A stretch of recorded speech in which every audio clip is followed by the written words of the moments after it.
Coming up on today's Locked On Dodgers, the Dodgers lose.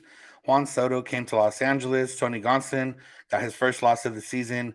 We'll get into all that and everything else. That's what's on tap. So make sure to keep it Locked On Dodgers. You are Locked On Dodgers, your daily Los Angeles Dodgers podcast. Part of the Locked On Podcast Network, your team every day.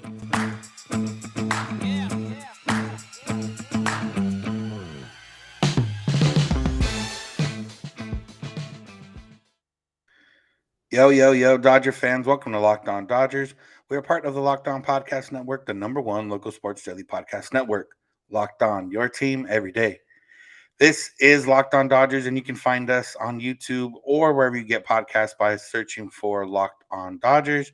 And make it easy on yourself and subscribe in all those places, and you'll never miss a day because you know we're not going to. If this is your first time listening or watching, I'm Vince Samperio, and I'm usually with the co-host Jeff Snider, although he helped me out on yesterday's episode, so I'm helping him out in this episode.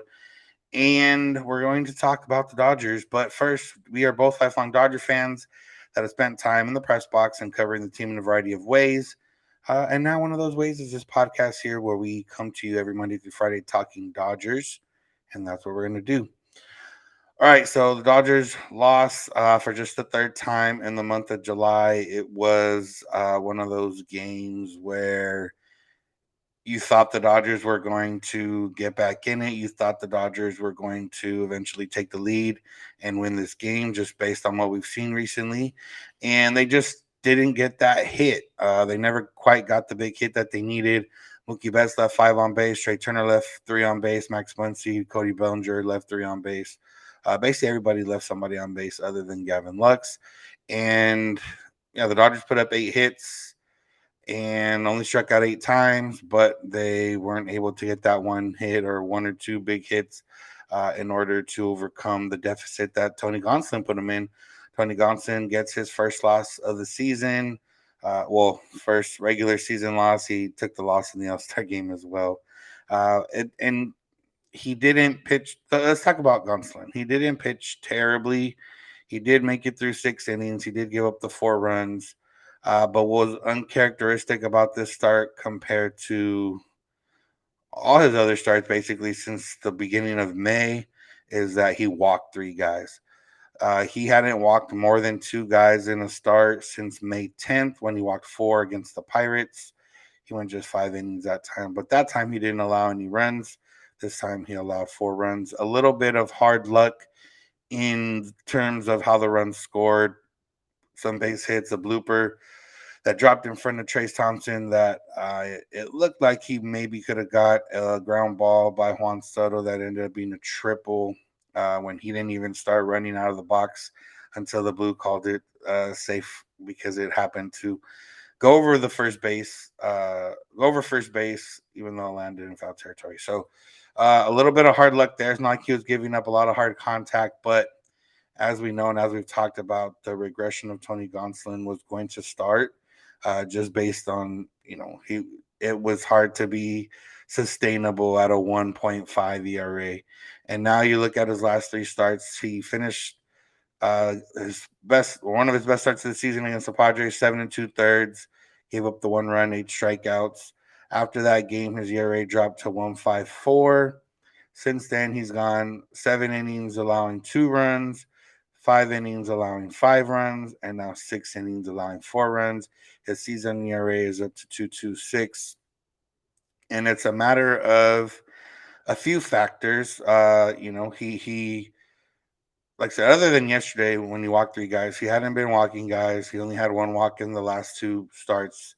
And he's continuing to go deep into games regardless of how bad he's pitched. He's still been able to go at least 5 innings, and he's been able to give the Dodgers some length. His pitch counts have originally been in the 90s. So even with a little bit of struggles, he's still been efficient. But it's just a matter of, this last game, the walks and not being able, with what we've seen from Gonsolin so far this season is that when guys get on base, they don't get hit. And he had held guys to a batting average under 150, if I'm not mistaken. Once runners got on base, Yesterday, the Nationals picked up 3 hits with runners in scoring position, runners on base against Gonsolin. And like I said, one of them was a blooper, and the other one was an excuse me triple from Juan Soto. So the hard contact being continuing to limit the hard contact still bodes well for Gonsolin. But now, as we've seen, we saw in more so the Cardinals game and in the All Star game of Gonsolin pitches, leaving them up where he needs to be, not having the command that he wants to have in terms of putting the pitches where they need to be, a little bit of hangers. Um, we didn't see that too much yesterday. Obviously, he would have liked to be a little bit more efficient and not have those walks but yesterday seemed more control than command. The other part too, and what Joe Davis noted during the Dodgers broadcast was the Nationals are one of the hardest teams in baseball to strike out, surprisingly enough. The thing when they do hit the ball is that they don't hit it very well.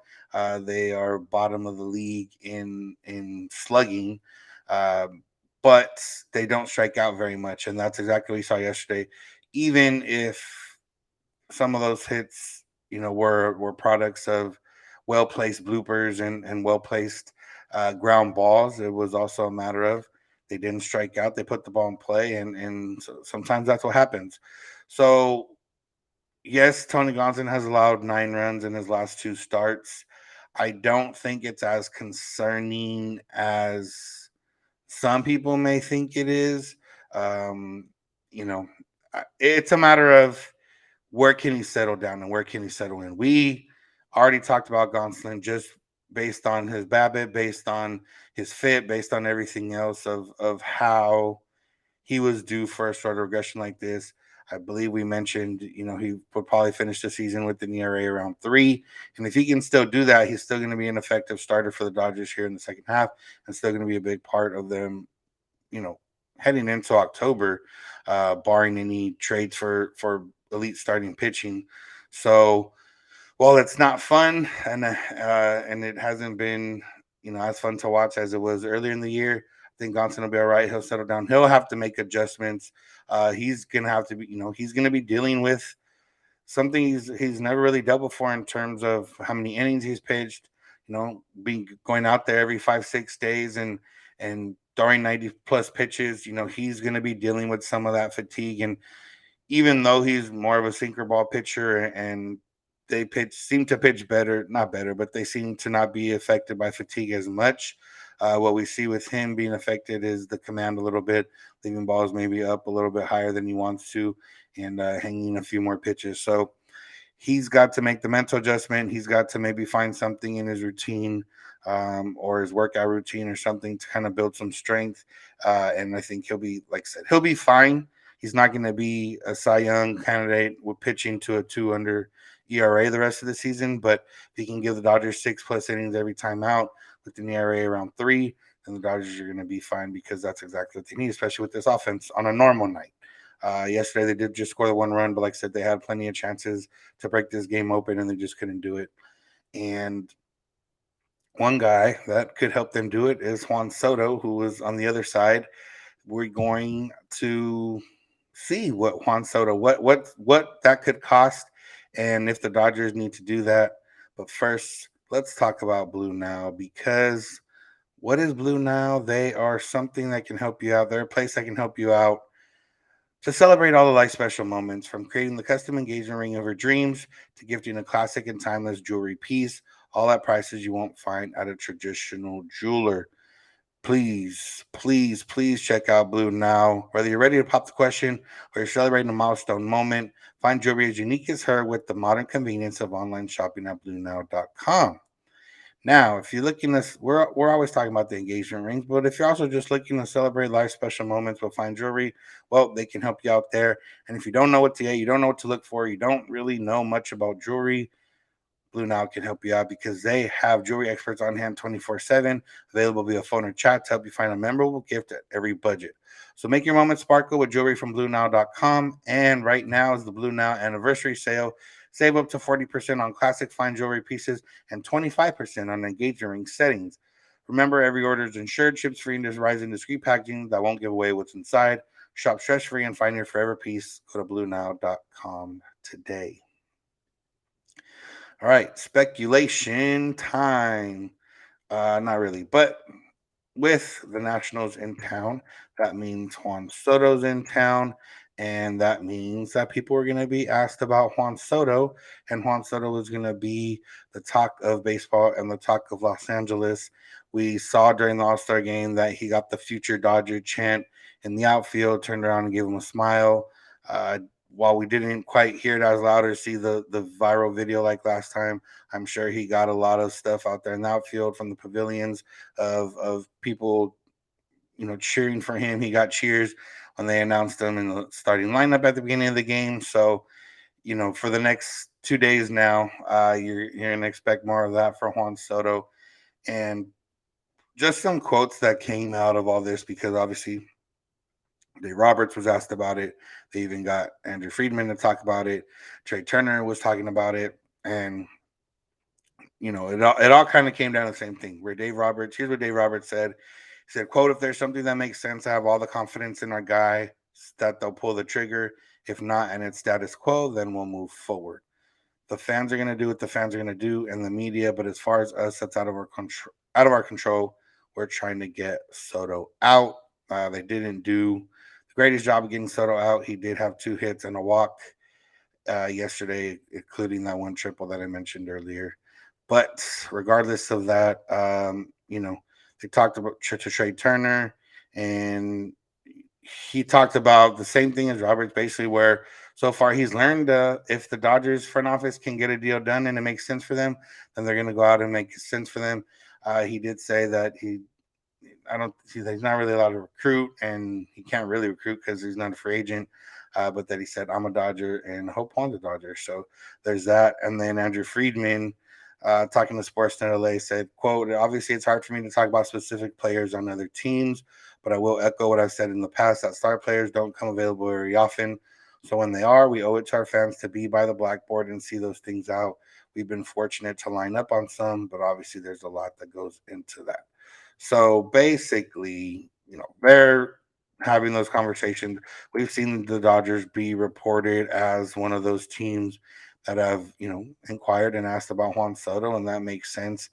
And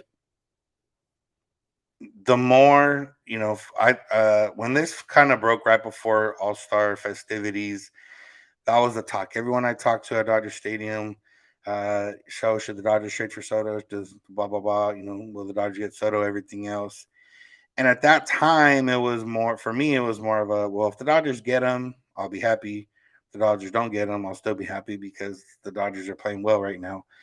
And I still feel that way generally, but I am more in the boat of go get Juan Soto now than I was before, even with all the reports of what it's going to cost. It's a matter of the Nationals can ask for whatever they want, but if nobody pays it, then it's going to be up to them. The more they hold on to him, the more his value goes down. Although I will say I don't think the value from trading him before Tuesday and the value of trading him in the offseason are that different right now.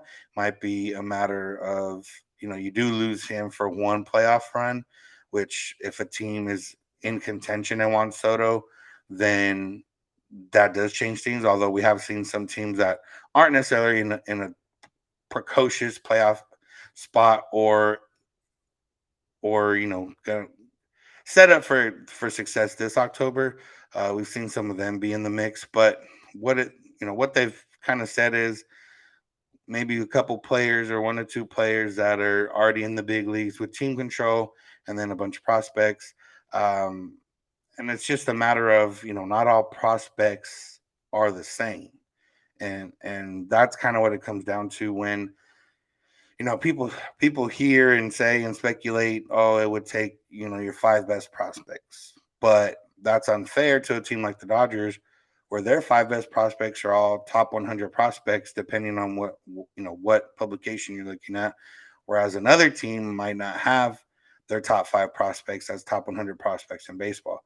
So I think that's where the Dodgers can get away with trying to make a deal and not having to give up as much as people may think. Um, because, like I said, it's a Dodgers top five prospects, Cartaya, Bobby Miller, Miguel Vargas, Andy Pajes, those guys are all top 100 players. Three of those guys were in the futures game, and at least two of them are considered to be top prospects in the next year. Maybe even top 10, top 20 for sure. And yeah, that obviously sounds good to the Nationals, but let's just say there's another team like the Padres, who their farm system is ranked middle of the pack now after all the trades they've made and graduations that they've had, and their top five prospects aren't going to be the same. So where the Padres can, a team like the Padres can change things is they have C.J. Abrams, they have Mackenzie Gore, who did leave the game with elbow soreness, so that could throw a wrench into things. They do have young guys that have spent some time in the majors, but they haven't had the success. The Dodgers, I don't know if they'd want to do it, but Gavin Lux has been a name I've seen thrown around. Gavin Lux has had success now in the majors. He has, obviously less service time left than a guy like CJ Abrams. CJ Abrams has, flashed the leather, but hasn't quite put it together hitting wise, but it's his first year in the big leagues. Whereas Gavin Lux is taking him a little while to get where he's at, but now, he's hovering around 300 with an OBP above 350. So, he's seeming to figure things out a little bit. And it's also a matter of, Tony Gonsolin, all-star pitcher. Yeah, he's a little older, but he's still got decent amount of team control. Is that someone the Nationals want, or do they simply want prospects? And there's a lot that goes into this trade, and for the Dodgers, it's a matter of your. It's always a matter of leveraging the future, uh, or putting your future in a little bit of limbo in order to make the present better. But for Soto now, you're getting, if you trade for him now, you get him for 3 Octobers, with one of those Octobers having Trey Turner, Mookie Betts, Freddie Freeman at the top of your lineup. All three of those Octobers having at least Mookie Betts, Freddie Freeman, and Juan Soto in your lineup. And it's a matter of, how much you think those guys are going to help out. They've traded away a bunch of players in recent years, and it hasn't really hurt them too much. Frankie Montas, who's now one of the top trade targets for this trade deadline. He's a guy that maybe they didn't get the same value overall from Rich Hill and Josh Reddick. Rich Hill did stick around, but maybe that was one trade. I don't know. I wouldn't say they lost the trade, but they didn't necessarily straight up win it. You have obviously the Jordan Alvarez, O'Neal Cruz trades, which were smaller in scale and just different natures of a trade like this. This trade, you're giving up top guys that could pan out to be all stars.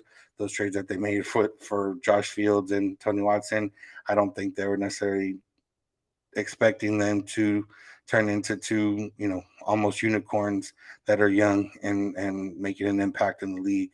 But all of this is to say the Dodgers have what it takes to go get Juan Soto. I do think they are legitimately interested in trading for Juan Soto. And I do think that, their argument, or at least on their side, is if the Nationals aren't getting these hauls that they are asking for, then the Dodgers can step in and say, well, look, we can give you this type of haul. Or if it's a matter of, even if the Nationals can say, hey, this team is offering their top five prospects. Well, the Dodgers can say, well, you know what? Only two of those top prospects are in the top 100. The other three are outside of it. And if you expect us to trade you our top five prospects, that's not the same value because our top five prospects are top 100 prospects. Our prospects, for the most part, are guys that we've developed. And, Diego Cartaya has been in the system for a while. Bobby Miller uh, hasn't. He was drafted, but, he's been able to refine his stuff here. Miguel Vargas has been in the system for a little while now. Andy Pott has been in the system for a little while now. These are guys the Dodgers have developed, so I think it's a little bit more likely for them to pan out as prospects. So, will the Dodgers trade for Juan Soto? I still don't think so at this moment, but I do think they're better equipped than most other teams, and I do think that they have the best chance of trading for Juan Soto and still being able to have a top farm system, or at least top half of the league farm system, continue to develop and not really leveraging the future in terms of being able to be good for a long time. So That's what I think on Juan Soto. Friedman should just trade for him now before he has to, before he leaves Los Angeles. Make it easy for everybody. All right. We got a lot of guys coming back for the Dodgers, a lot of injuries that are coming to a head soon. So that's what we're going to get into. But first, let's talk about Sports Card Investor app because it's the world of sports card reimagined. The Sports Card Investor app is the hobby's most powerful resource. You can quickly check the value of your favorite cards, find great deals, and profit from the hobby you love. I will say that I'm not much of a baseball card person, but I did have some fun checking out different values on the Sports Card Investor app. And Jeff is definitely a baseball card guy. So he probably has a lot more fun checking stuff out and seeing what he has in his stash. But it's free. So there's really no downside. Go check it out. The Google Play, Apple App Stores. The Sports Card Investor app is a must have for baseball fans. You can breezily browse over 630,000 cards from every sport with hundreds added more each week. Check their latest values of the last week over the last month and see what you can do. And you can even find the best prices and buy directly through the app with their eBay deals future. So check out your sports cards, see what you got, look to start your collection, whatever it is. The Sports Card Investor app can help you out. Available for free in the Google Play and Apple App Stores, or you can just go to sportscardinvestor.com/locked on to check it out. All right. So the Dodgers are getting healthier, slowly but surely, and there's a lot of updates coming. So we're just gonna run through them. Justin Turner, who's been out since the Giants series after having some issues, abdominal tightness. He took some swings and took some drills, and he could come back tonight or on Wednesday. I would say he probably doesn't play these next 2 days if they don't need him to, but who knows? We'll see what happens. But it'd be nice to get him back in the lineup and move some other guys around. Max Muncy continues to struggle. We'll probably have a segment dedicated to Muncy here during this week because it's coming to a point where does coming to a point where the Dodgers, I don't think they have to make a decision. Obviously, they have the big lead in the division, but it's coming to a point where what are they going to do about Max Muncy? But going back to the good things, Chris Taylor took some batting practice over the weekend, was out running on the field, reported back without any setbacks. He is expected to continue to, work out, do some drills, and then go on a rehab assignment, hopefully within the next week, and then back with the Dodgers shortly after that. Andrew Heaney is likely going to start on Wednesday. And the main thing with Andrew Heaney is if the Dodgers are going to have him, or what the pitch count is going to be. I think they are going to have him on a pitch count for the rest of the season, but it's a matter of what that's going to be in order to preserve his arm and in order to try to maximize his time with the Dodgers. He's been able to be very effective when he is on the mound. He just hasn't been on the mound very much this season, and the Dodgers would prefer him to be on the mound. That the Dodgers will go through a 6-man rotation at least one time. That might be it. It might be a matter of maybe Mitch White sticks around on the roster and becomes a bullpen slash piggyback guy for Andrew Heaney. But that remains to be seen, and can't speculate too much without knowing. Graderaw has been playing catch and has felt okay. Uh, they said he probably won't be likely to come off the injured list when he's available, which I think is today, Tuesday, but that he should be back hopefully within the next week as well. Walker Buehler played catch for the first time since being shut down with the flexor strain, and yeah, all reports that I didn't see any negative reports. I would imagine that his arm didn't fall off and it felt fine enough.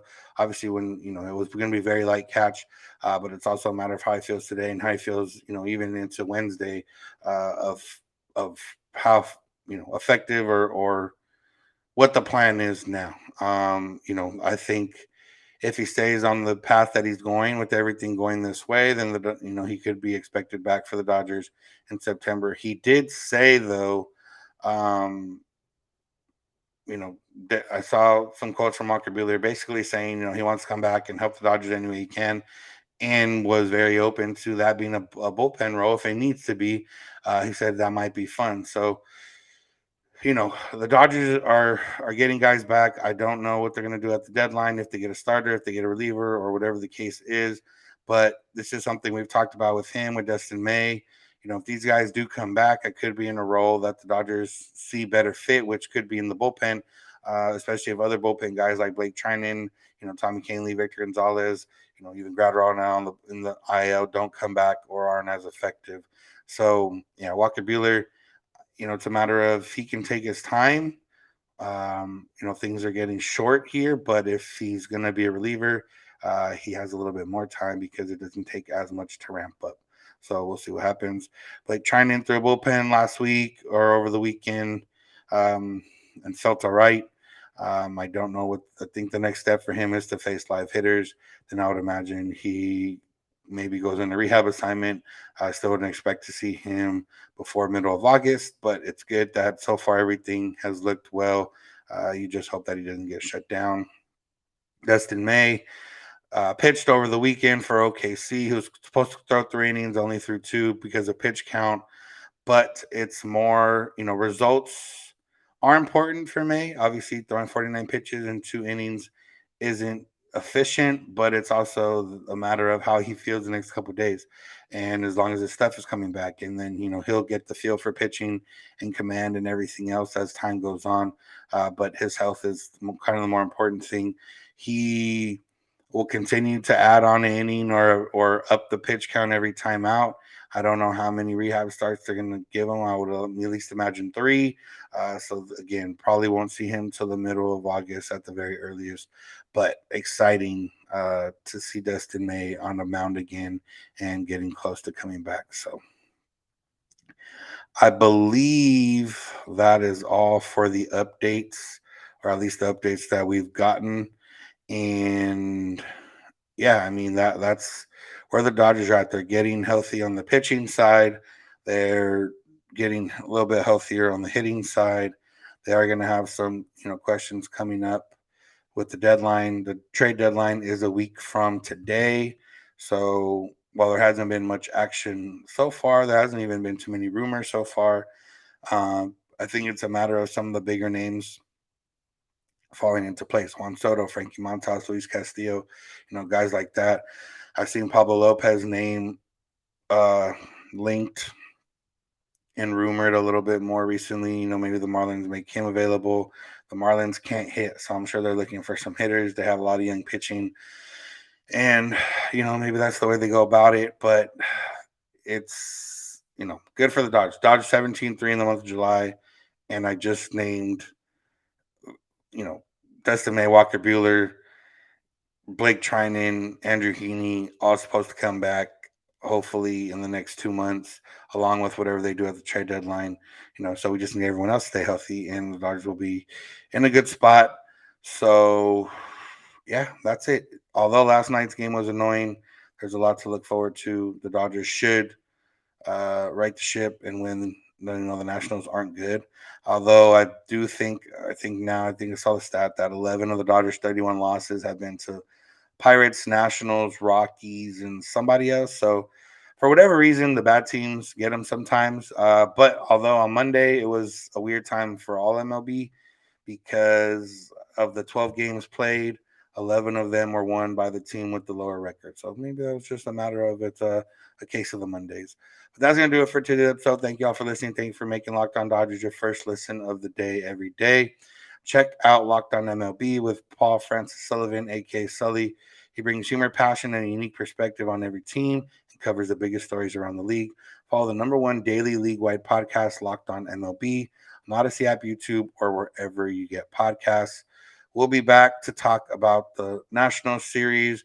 We'll maybe get into some Max Muncy talk, some Cody Bellinger talk. I haven't seen any real rumors, but I have seen people trying to throw his name into potential trades over the next week. So maybe we'll get into a little bit of that. That's what's on tap. Thank you all for listening. Check us out, Locked On Dodgers, wherever you get podcasts, and on YouTube. Tell your family, tell your friends, tell people about us. Maybe they want some daily Dodgers in their life, and we got them covered. You can find us on social media, Twitter and Instagram at Locked On Dodgers. Jeff is on Twitter at Snider. I'm at Vince Samperio. DMs are open on all those accounts. You can get a hold of us via email, lockedondodgers@gmail.com. You can also get a hold of us via voicemail text at 323-863-5625. We're here every weekday morning, and we hope you'll be with us. When you get in your car, if you're at home, Cherish My Device Play Podcast, Locked On Dodgers. And remember, you don't have to agree, you just have to listen. Have a good one.